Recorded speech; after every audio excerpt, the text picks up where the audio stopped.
Nouvelle vidéo aujourd'hui à propos de Jim Jones, mais je vais tout d'abord vous remercier d'être aussi présent. Merci pour le soutien. Je vois tout de même que vous êtes nombreux à passer par la chaîne et à ne pas vous abonner, donc lâchez votre abonnement, un commentaire et cliquez sur le lien juste en bas pour recevoir immédiatement et gratuitement mes 10 astuces de lecture qui vont vous permettre de lire et de retenir de manière beaucoup plus simple, beaucoup plus facile. Cela va vous permettre de retenir tout votre contenu de lecture dans vos études, cela va vous aider. C'est totalement gratuit et ça se passe juste en bas dans le lien de description. Et c'est parti. Un hype man dans le rap, on peut le voir comme un choriste qui va soutenir l'interprète principal avec des interjections, des onomatopées, parfois des improvisations également. L'idée étant de garder le public chaud, enthousiaste, avec une bonne énergie. L'un des hype men les plus connus, les plus identifiés, sans nul doute, c'est Spliff Star, ami de Busta Rhymes, membre du Flipmode Squad. D'ailleurs, on a pu les voir ensemble en première partie de 50 Cent. Les mecs sont toujours aussi complices et ils ont tout déchiré lors de leurs apparitions à Strasbourg et à Paris. Spliff Star dira d'ailleurs qu'il doit une fière chandelle à Busta. Il aurait sauvé la vie en le convainquant d'arrêter la street et de le suivre dans la musique. Un ami comme ça ou rien. Mais il est un autre exemple de hype man qui a égalé, voire peut-être dépassé le rappeur star. Il s'agit de Jim Jones. Alors, loin de moi l'idée de vendre Jim Jones comme un grand rappeur, mais à la question « est-il celui qui a eu le plus d'impact au sein du Dipset ?», beaucoup répondraient Cameron, mais la réponse d'après moi n'est pas si évidente. Au départ, Jim Jones, il n'est pas d'Harlem, mais du Bronx. Il sera élevé par sa grand-mère à Harlem donc, et ça va faire de lui un Harlemite dans l'âme. C'est peut-être un détail pour nous ici en France, mais là-bas chez eux c'est super important, ça compte. Son père est portoricain et sa mère est originaire de l'île d'Aruba, dans les Caraïbes. À noter que même s'il n'a pas grandi dans un luxe quotidien, il a tout de même jouit d'un certain confort, beaucoup plus que ses camarades. Il n'a donc pas grandi avec Cameron, qui la Cam c'était et c'est redevenu le best fucking friend de Maze, et c'était aussi un pote de Big L. Il a grandi avec Maze et Big L entre autres, et Jim Jones lui il s'est greffé à Cameron au moment où ça a commencé à marcher pour lui, et c'est devenu son hype man, et aussi bien sûr son ami. Peut-être poussé par le besoin de prouver, de prendre sa place au sein du crew, Jim Jones a eu la casquette de road manager, de réalisateur de clips, mais aussi et surtout d'influenceur avant l'heure. Et je parle ici de look. Les Harlemites c'est l'école du look, du flashy, du style. Et Jim Jones, il a eu l'audace de tenter des choses vestimentairement parlant qui ont fait tâche, alors qui ont plutôt fait empreinte, je dirais. Perso, je ne me souviens pas avoir vu un artiste qui portait aussi bien les casquettes en cuir, avoir un look rock et parler à un public rap. Et l'influence de Jim Jones va déteindre sur tout un tas d'artistes new-yorkais. De mon point de vue, sans le Dipset et Jim Jones, le ASAP Mob et ASAP Rocky ne sont pas là, n'existent pas. Du moins, ne sont pas ce qu'ils sont devenus ou ce qu'ils ont été. D'ailleurs, je pense qu'ASAP Rocky, il a aussi bouffé du Rough Rider, musicalement parlant à ce niveau-là. Mais le style du Dipset et Jim Jones en tête ont aussi eu une influence notable sur les artistes du Sud. Et là, tout de suite, je pense à Lil Wayne. Toujours porté par son besoin de prouver, son envie de prouver, ou juste parce que c'est une tête à claque, Jim Jones, il n'aura de cesse d'être mêlé à de sacrées embrouilles. Trick Trick est un rappeur de Détroit, connu pour être aussi un gangster notoire, qui aurait instauré une forme de taxe pour les artistes qui passent par sa ville. Il a créé ce qu'il appelle une no-fly zone. Tu dois montrer de l'amour à Détroit. Comprendre que si tu as un show à faire, une représentation dans ma ville, tu dois payer, tu dois khalas, tu dois cracher au bassinet. Ou tu prends le risque de te faire corriger, de repartir dans un sale état, ou de ne pas repartir d'ailleurs. Et pour preuve, Trick Trick a eu des embrouilles avec Styles P, Trick Daddy, Young Berg. Donc là, on parle clairement de raquette. Certains y verraient même une forme de raquette amicale, parce que le Boog, en fait, il aimait les formes. Il n'y a rien de violent dans ce qu'il dit, il parle d'amour, en fait. Le mec est malin, il leur robe ça d'une forme d'amour pour sa ville, alors qu'on est quand même dans une extorsion de fonds. Mais en 2009, dans le club Esco Lounge de Détroit, une fusillade éclate. Le blog holypop.com raconte Trick Trick accompagné d'une dizaine d'hommes ont envahi le club et ont été prendre à partie Jim Jones. Des coups de feu auraient été tirés entre les deux camps, Jim Jones n'était pas seul et Trick Trick aurait été touché, un de ses amis également. Il a été transporté à l'hôpital dans un état grave et bien heureusement a été sauvé. Il tentera de garder la face, affirmant à la radio qu'il était chez lui à se détendre et qu'il n'est en aucun cas lié à une quelconque fusillade, alors que le rapport de police dit le contraire. Pour une raison qui lui appartient, il ne voulait pas que tout le monde sache que Jim Jones et son crew lui auraient tiré dessus. J'imagine qu'il voyait cela comme une défaite, que pour lui ça devait être la honte de cette famille à l'amende, qui plus est quand tu brailles sur tous les toits que tu tiens la ville, le péage de la ville, et se faire tirer dessus, ça la fout mal. Et faut croire que Jim Jones, son kiff c'est de s'embrouiller avec des gangsters, puisqu'il a aussi été en bif avec Radix. Radix, c'est un gangster de New York qui a un pied dans la rue, l'autre dans la musique, qui dirigeait un set Bloods de New York et aussi sa petite entreprise, la Aaron Enterprise, qui se chargeait de distribuer leurs produits sur New York, quitte à y faire la loi et privatiser des quartiers, y interdire des tournages là où bon lui semblait. Maino pourrait en attester.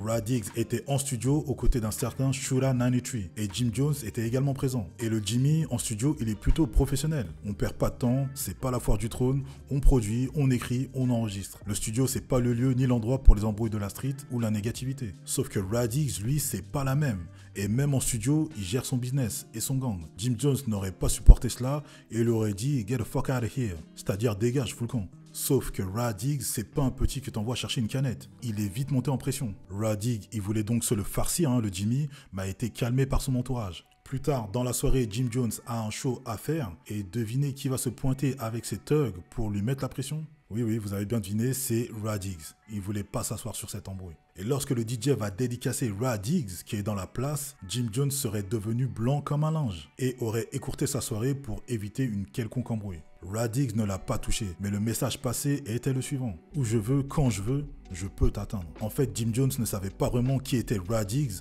et à quel point il pesait à New York. Donc, Jim Jones, il aime les sensations fortes, il aime les embrouilles. Et il y a une embrouille où il a eu particulièrement chaud, c'est celle qu'il a opposée au crew BMF. Black Mafia Family. Jim Jones a trouvé le moyen de cristalliser toute l'attention de la BMF sur lui. Comme vous l'aurez compris, Jim Jones il est souvent en première ligne lorsqu'il s'agit de beef, du Dipset. Je pense à son embrouille avec le gangster, rappeur True Life, également Max B. Et quand il s'embrouille, le Jimmy, c'est pas avec les seconds couteaux, c'est souvent avec des vrais durs. Alors, il s'est tout de même embrouillé avec Nio et ça, c'est pas ouf. Surtout qu'en fait, ce n'était pas avec Nio, mais avec un associé de Jay-Z qui marchait, qui était avec Nio ce jour-là, un dénommé Tata. Et en fait, c'était pas lui, c'était le frère de ce dénommé Tata qui lui ressemble énormément, qui était avec Nio et avec qui Jim Jones s'est embrouillé. Une embrouille de mec friqué du hip-hop, puisque cela s'est passé au Louis Vuitton de New York. La classe. Mais pour cette embrouille qui va l'opposer à la BMF, d'après Cameron, le Dipset était dans un club à Miami et la BMF aussi. Alors apparemment ce n'était pas la branche principale de la BMF, mais un set de l'organisation qui faisait pleuvoir de l'oseille et qui arrosait la foule de champagne luxueux depuis le balcon. Ils auraient ainsi arrosé le Dipset et Jim Jones, qui aurait décidé d'aller leur dire quelle heure il est, de les confronter. Il y aurait donc eu une altercation et l'un des membres de la BMF a été coupé, a été tailladé par l'un des potes de Jim Jones. Comme je disais, ce Jim Jones c'est loin d'être le meilleur rappeur, même s'il nous a donné quelques hits, quelques gros sons. Je pense à Pop Champagne, We Fly High, classique, remix également excellent, mais il a vraiment une énergie négative, le mec. Il est quand même super radioactif. Mais soit le gars a beaucoup de chance, soit comme on l'a vu dans une précédente vidéo, peut-être qu'il appartiendrait lui aussi, comme d'autres de ses collègues, à la grande famille des snitch, des poucaves. Le gars a un talent incroyable à s'extirper de situations dans lesquelles peu de gens y parviendraient. Alors c'est peut-être un imbécile d'aller tester des mecs de la street, mais il a au moins le mérite de ne pas s'en prendre au premier kidam qui croise. D'après Cameron, il ne savait pas qui était la BMF à cette époque. Il n'avait aucune connaissance sur eux, sur Big Meech, et Jim Jones dira qu'ils avaient un show, un concert le lendemain, et durant leur concert, il y avait une centaine de membres de la BMF dans le public qui agitaient leurs t-shirts, leurs serviettes, et pendant que le Dipset était sur scène à taper des mains dans la foule, la BMF aurait tenté de le faire tomber de scène, pour le passer à tabac en vain. D'après Joel Santana, le Terror Squad de Fat Joe était également présent et ils leur ont confirmé que ces mecs étaient armés et étaient prêts à en découdre avec eux. Plus tard, le Dipset sont devant le Palm Hotel de Miami. Le même groupe de 100 personnes armées se dirige droit sur eux. Cameron s'attendait à devoir en découdre, à devoir se battre. Mais au lieu de cela, ils foncent directement sur Jim Jones. Ils veulent se le faire. Ils sont passés devant Cameron, ils l'ont pas qu'à là. Le set de la BMF aurait eu le feu vert de la part de Big Meech lui-même. Jim Jones aurait pris la fuite au plus vite et grand bien lui en a pris. Et ils diront à Cameron, tu devrais dire à ton pote d'apprendre à se contrôler, à faire attention à ce qu'il dit, à ce qu'il fait. 2 mois plus tard, Jim Jones avait un show à Atlanta. Cameron et Jewels, malins, ont décliné l'invitation. La BMF y est très bien implantée. Maintenant, ils les connaissent. Mais Jim Jones n'a pas résisté à l'appel du dieu dollar et est descendu à Atlanta avec d'autres de ses potes. Il est en club avec eux, passe une bonne soirée et un mec vient voir Jim Jones. Big Meech veut te parler. Il s'agit de l'un de ses gardes du corps, un de ces mecs bodybuildés et dissuasifs à mort. Jim Jones va voir Big Meech et les deux bougs régleront ce différend. Big Meech dira plus tard, il me rappelle moi quand j'étais plus jeune.